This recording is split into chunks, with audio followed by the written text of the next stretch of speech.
Well, hi everybody and welcome. I'm Mike Werner, and today we're going to be talking about management accounting and how it relates to the company.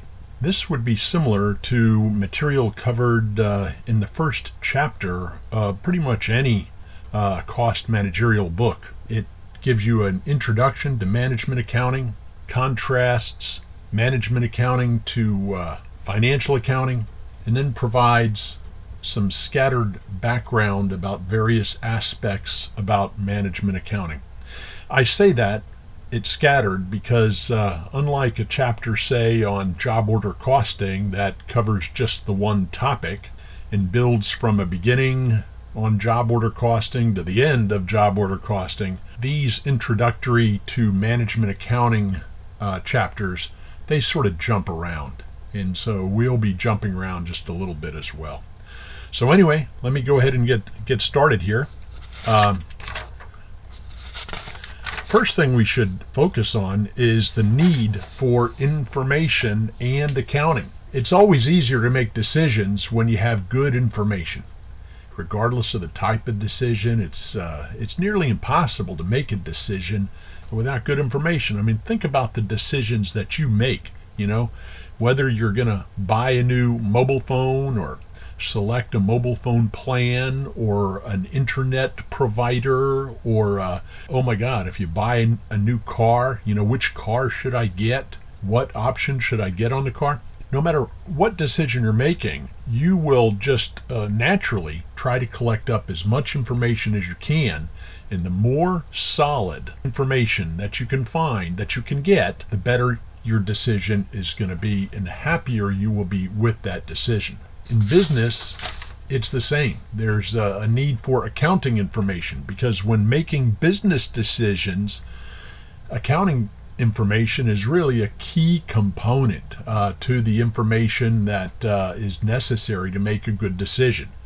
Things like, costs of investments and revenues and expenses and all of those things and projections of business activity. It becomes very important to the decision maker. And of course, perhaps you are a decision maker right now and you know this, or in the future you will be a decision maker in business.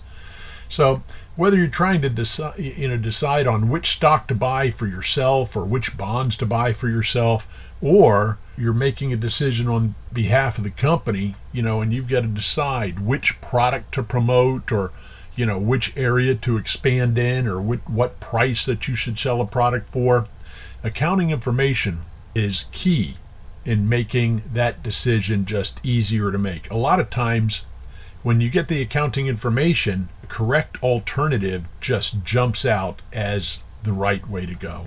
Types of accounting information.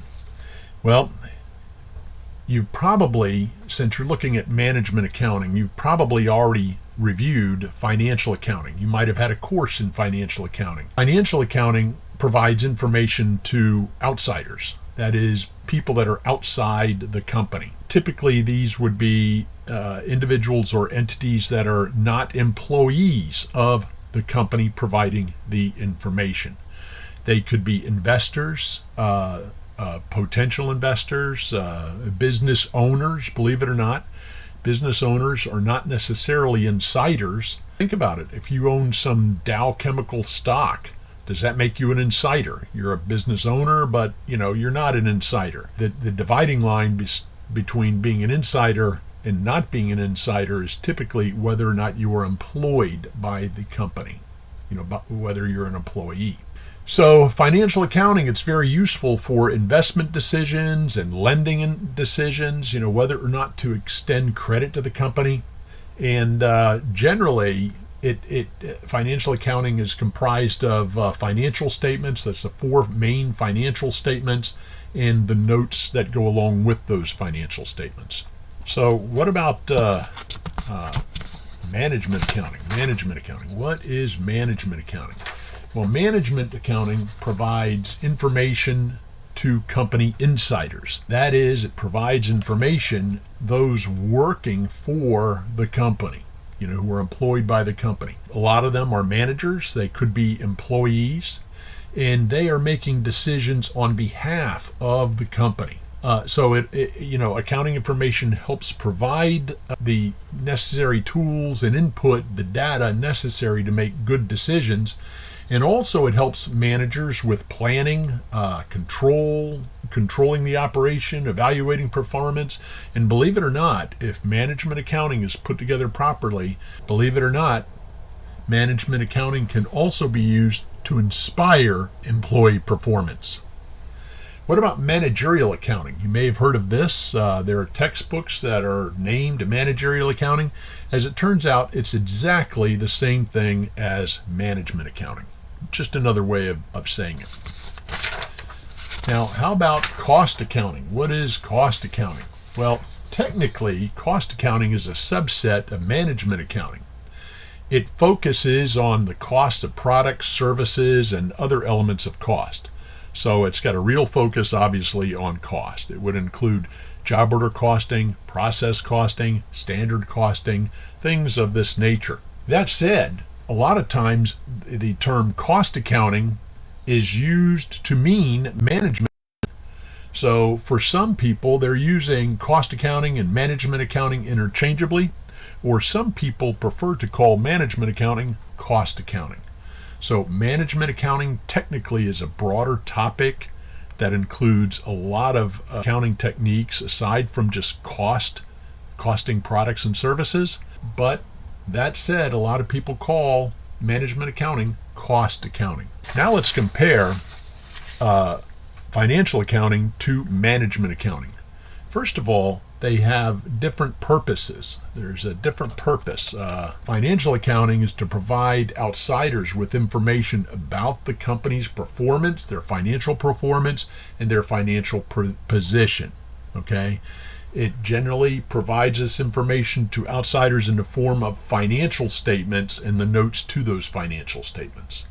On the other hand, management accounting provides managers and employees with information. So it's providing managers and employees with the information, and it helps the managers of the company make better decisions and also helps them manage the company.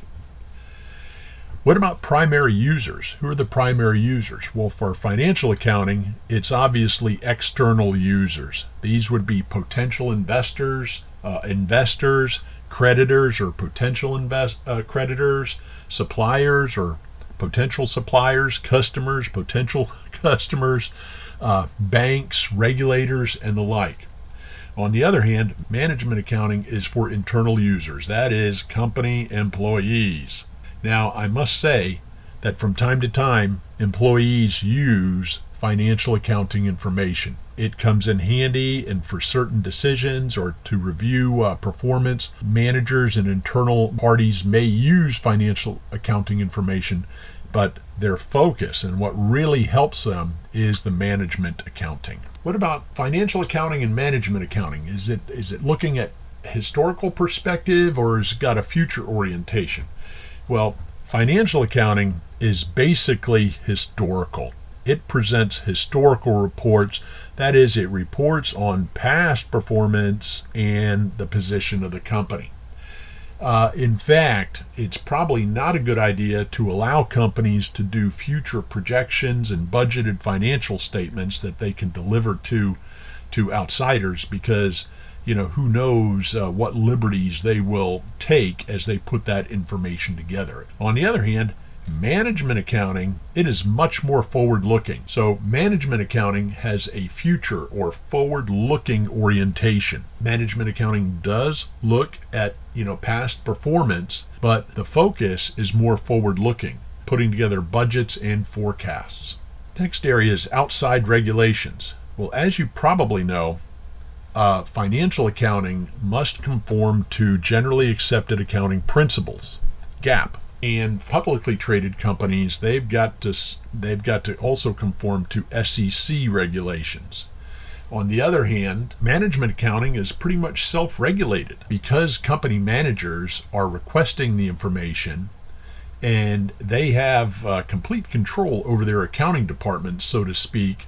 They're able to self-regulate that information, and since it's just for them, they're able to dictate how that information is put together And so management accounting does not have to conform to GAAP or any other set of rules. What about the timeliness of the information? Well, as you probably know, financial accounting information comes out like once a year. We get financial statements. Now, we do get quarterly financial statements, but they're sort of lesser statements. They're unaudited, and they don't include all of the information that the annual statements do. So generally speaking, financial accounting comes out once a year, perhaps quarterly. And another thing about it, not only is it infrequent, but it takes a long time to get the information. You've got to wait weeks or months in order to get the information from the company. On the other hand, management accounting, it's prepared very frequently.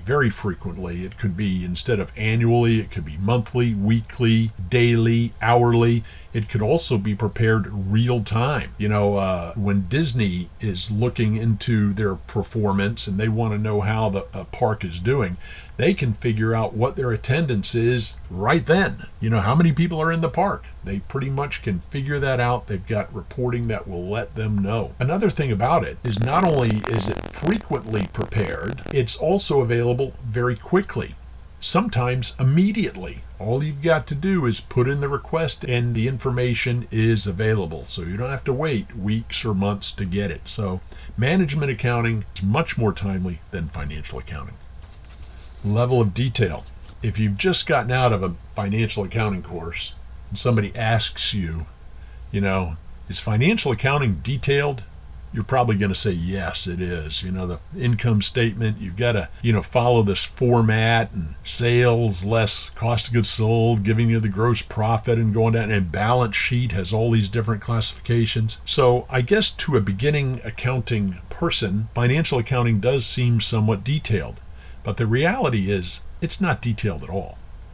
And the reason I say that is, yes, it includes sales, but it's sales for the entire company, for the whole company. It's not broken down at all. You just get sales for the whole company. Now, they might do a little bit of segment reporting, but basically that income statement, it's sales for the whole company. Cost of goods sold for the whole company, selling expense. Sometimes instead of giving you selling expense and administrative expense, they combine them to become operating expenses or selling and administrative expenses.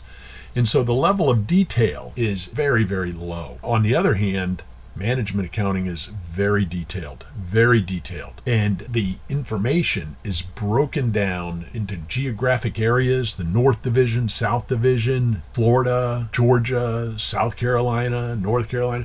Could be broken down by division, the plastics division, the agricultural division, the metals division. Could be broken down by departments, the production department, the accounting department, the finance department, the marketing department. It could be broken down by individual stores. A Target can get the financial information for each one of their locations. It can also be broken down by product. You can get the profit on a particular product. For example, Apple can determine their sales by product, and such detail helps them because they can then produce the right number of each color, produce more of the popular colors and less of the less popular colors.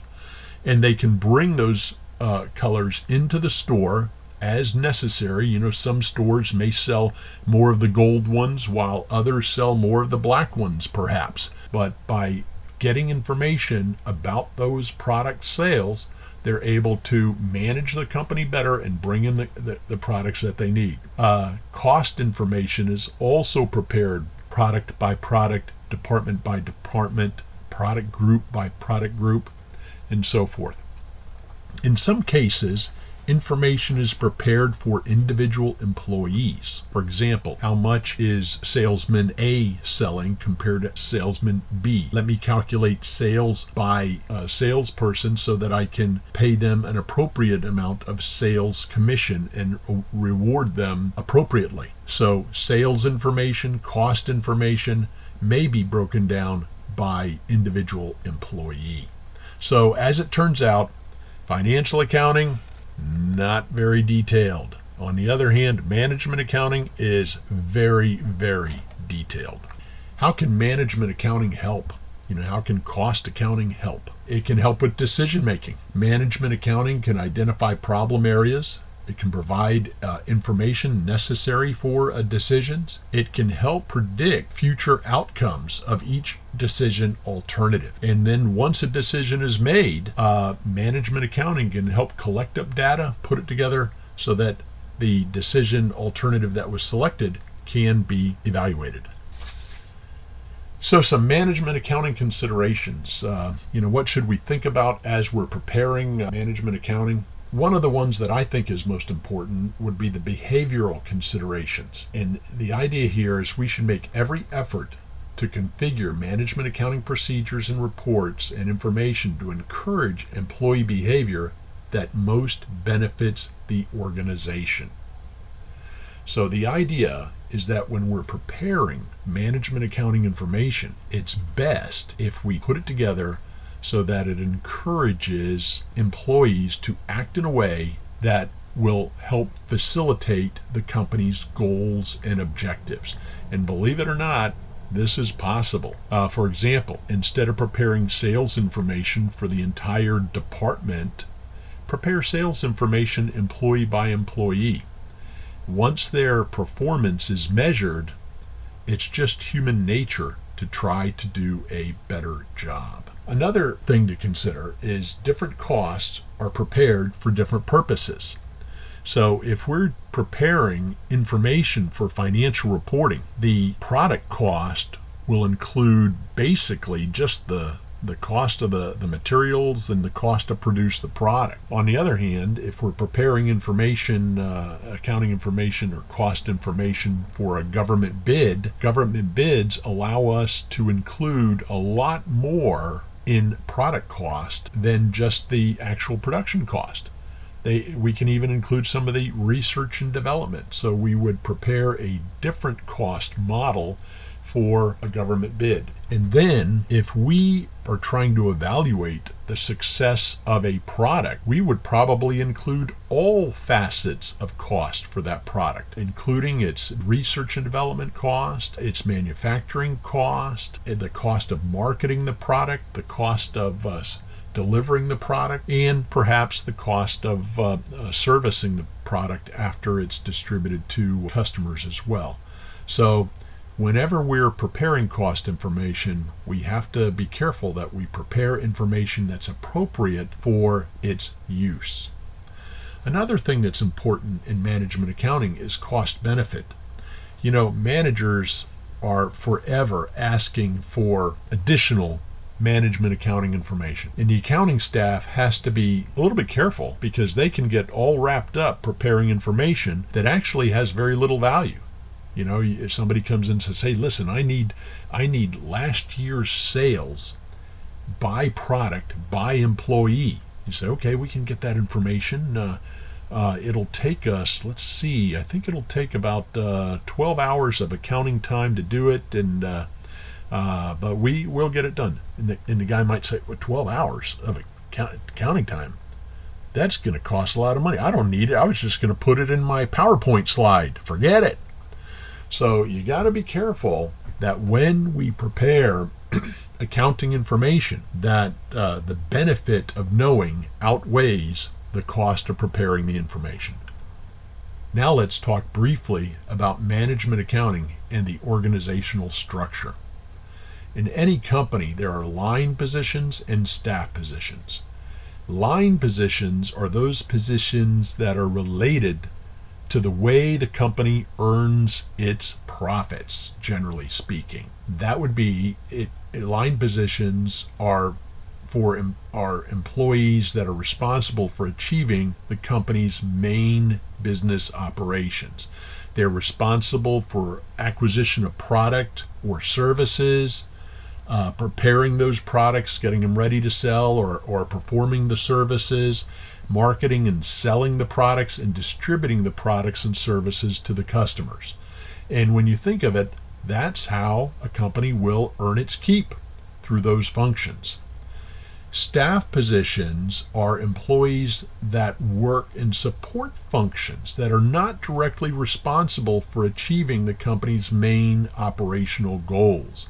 So They aren't the ones that are really earning the profits for the company, but on the other hand, they are required. The company cannot get by with just folks providing the goods and services and marketing the product and distributing them.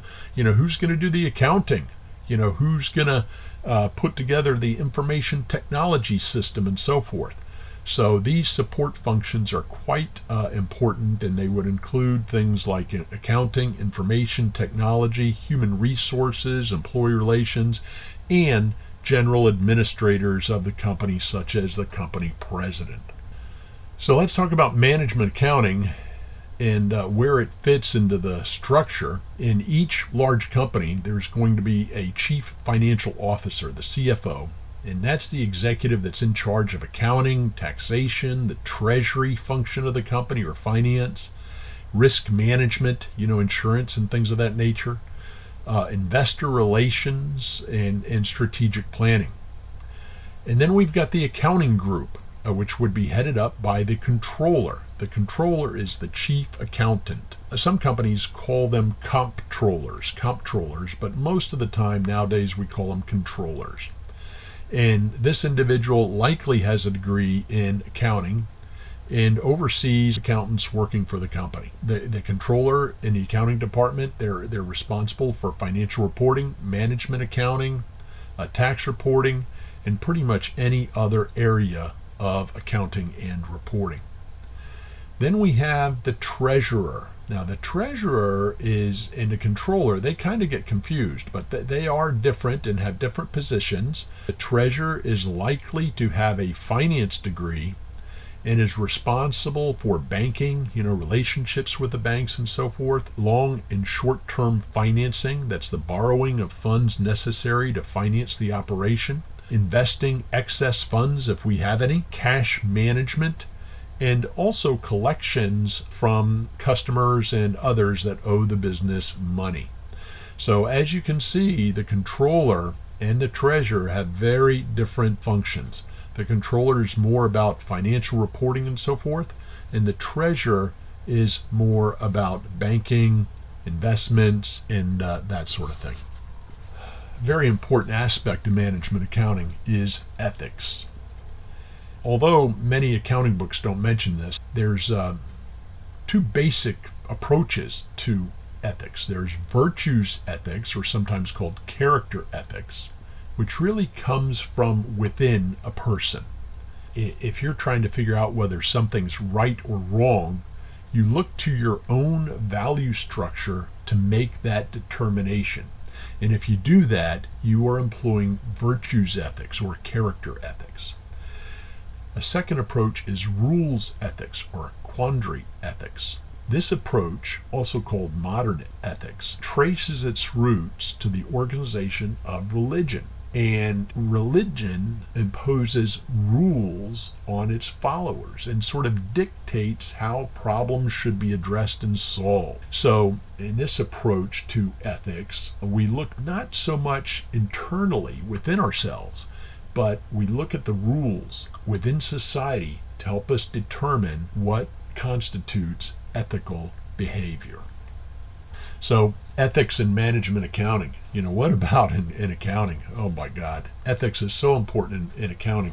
And the reason it's so important is accountants seem like they're continually under pressure to sort of violate ethics. Whether it's somebody that wants to lower their tax burden and is pressuring their accountant to take deductions that aren't really correct, or a manager that wants to make a higher bonus and is trying to configure income so that it looks like the company made more money than they did, they're all looking towards the accountant to make these things happen. But the bottom line is, good ethics is good business. Companies that practice good ethics are more stable and stay in business longer, and they are more successful. And history has demonstrated this time and time again. Companies that have not been ethical, that have been less than ethical, a lot of them go by the wayside. And employees that are less than ethical, a lot of them become virtually unemployable. It's so important to management accounting that the Institute of Management Accountants, the IMA, has put forth their Statement of Ethical Professional Practice. It's pretty extensive. Let me show it to you here. And it begins by saying members of the IMA shall behave ethically. A commitment to ethical professional practice includes overarching principles that express our values and standards that guide our conduct. And now we're getting into some rules ethics here, because they go ahead and outline what, ethically management accountants should have. They should be competent to do the work, and then they go over some of the details of what that competence should include. Confidentiality. This is key. I mean, when the accounting is done, the accountant should not be telling friends and family about it. This is confidential information. Another aspect is integrity. Another important aspect is credibility. Communicating information fairly and objectively and so forth, making sure that your work is credible and you are doing a credible job. Another thing that management accounting takes a look at is the success factors for business. What will help a business to succeed? And these evolve over time. But at this point in our history, cost control and operational efficiency, they are key. Customers are used to getting a tremendous value for their dollar. And to be able to do this, to be able to provide this value of the dollar, companies have got to streamline their costs and boost their company efficiency. Imagine, look at your telephone, the telephone that you're using, and all of the magnificent things that you can do with this telephone. And when you think about it, although telephones are somewhat expensive, for all of the value you get for that phone, man, I don't know how they produce them so cheaply. And many other products are like this as well. Some of the products that we use are so technologically advanced. The computers that we can buy. You can buy a computer for $500 that's just phenomenal and very, very powerful. Especially compared to how much computers used to cost in the past. So, cost control, keeping those costs down, improving efficiency to be able to pass these benefits along to our customers, it's one of the only ways to stay in business. Well, actually, there are other ways. Quality. Your products have got to be of high quality. I remember years ago buying computers, and this is going back 20 years ago or more, buy computers, and a lot of them didn't work right out of the box. And this was understandable, because the computer was brand new and it was complicated and so forth. And so you would have to have a repair technician come take a look at it, right after you bought it. Same with washing machines and dryers. My mother bought a washing machine and put the wash in there, and it filled up with water, and then it wouldn't drain out. And here, the thing was broken right out of the box.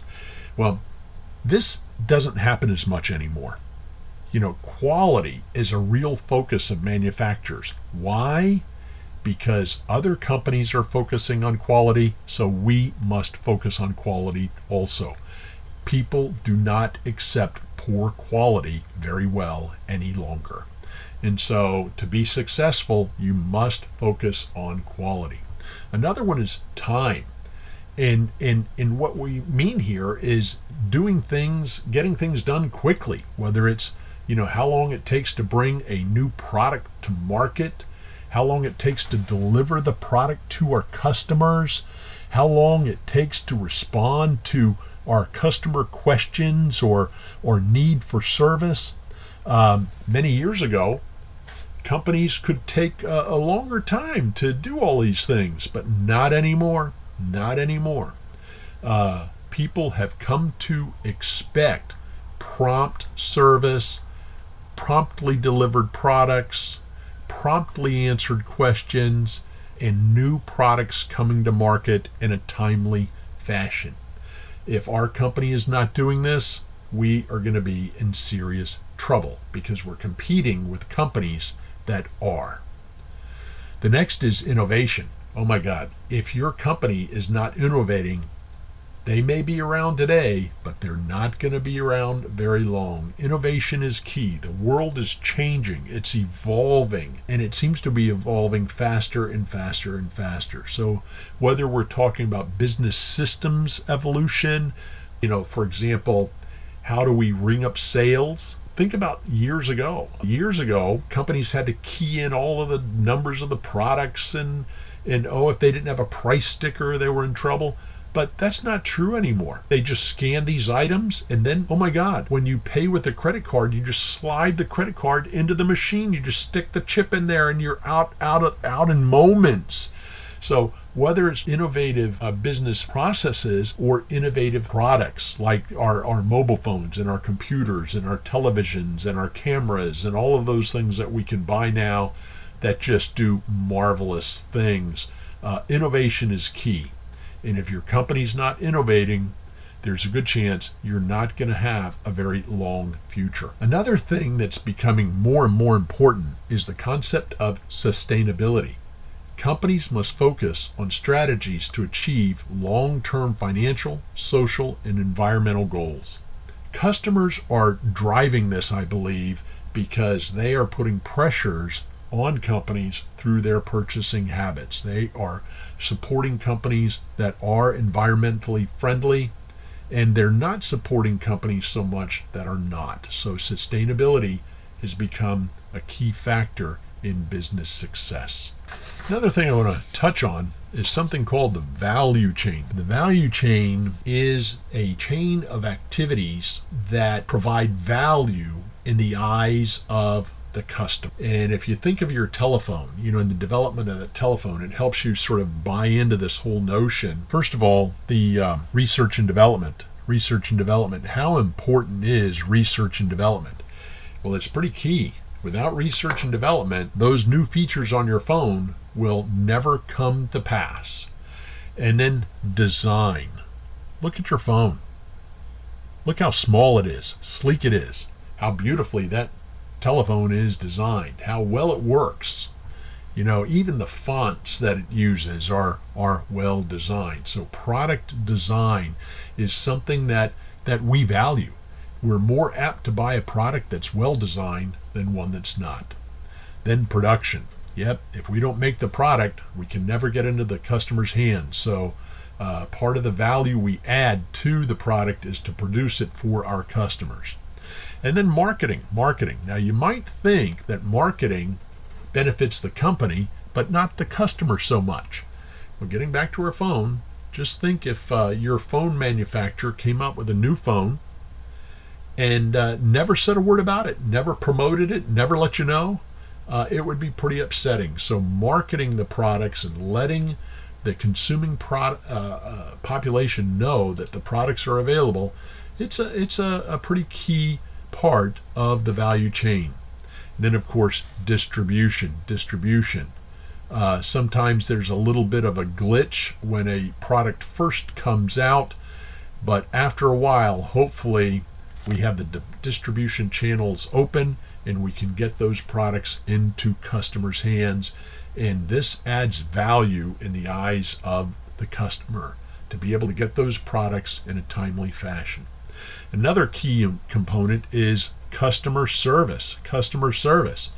Once that product is in the customer's hands, if there's any questions, any difficulty, we would like to be able to resolve that problem as soon as possible. So we want products that are trouble-free. We want high-quality products. But if there is a difficulty, we are looking towards good customer service, and it really is a great value in the eyes of the customer. So why am I mentioning this value chain? Well, as we're doing the accounting, it's a good idea to focus on all of this as we are helping managers manage the business. It would be a good idea to boost these activities, these value-added activities, and probably if there's an activity that we're doing that's not part of the value chain, perhaps it is a candidate for either cost reduction or maybe elimination. Another aspect of this that becomes important for management and cost accounting is when we determine product cost, we should be aware that typically product cost includes basically just this area here, This is product cost. So product cost would include pretty much just the cost of manufacturing our product traditionally. So if we were to say, hey, what is product cost? It would be, the cost of manufacturing the product. And I've included just a little bit of design, but the research and development, that's viewed as a period cost. And a lot of the design is viewed as a period cost, not a product cost. These are costs that are expensed as incurred. And then marketing cost, even though marketing cost and distribution cost and customer service may relate to specific products, these costs are all expensed as incurred and typically are not treated as product costs. So when a company is trying to decide, on how profitable their product is, they've got to be careful, because traditionally accounting is going to focus right on this. This is it. Why? Because this is the focus of financial accounting. This is how financial accounting works. Now, how about for you? If you developed a new product, what would you want to include as the cost of that product? Probably, if it was your product and you're trying to determine how profitable it is in your company, you would probably want to include all of these, all of them. So you're going to want to include the whole group to really determine how profitable that product is. So the value chain can be an important thing to keep in mind, although it's not really a formal part of management accounting. Okay, with that, we come to the end of this video presentation. I hope it's been helpful. And if you do like the video, please give it a thumbs up. I thank you for watching, and this is Mike from Miami saying bye-bye for now.